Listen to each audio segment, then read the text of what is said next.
from SMK Taman Bukit Indah. Our project is Zero Waste Fence. So, what are the problems we are facing is stray cats and dogs always hanging in our school and disturb the other students. Second, students always sit on the grass cause the grass can't grow up.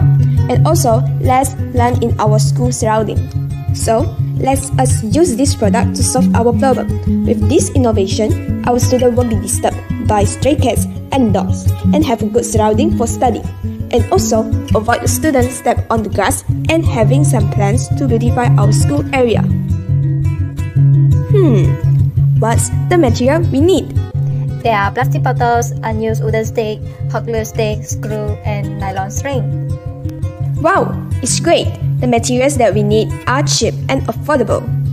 Oh yeah, what is the step that we are going to make this fence? We will use hot glue stick to stick all the plastic bottles that we collected or be found in the recycling central for this fence, and use the unused wooden stick to support it. There are holes and plastic bottle for planting plants. So this is a place that we place our fence.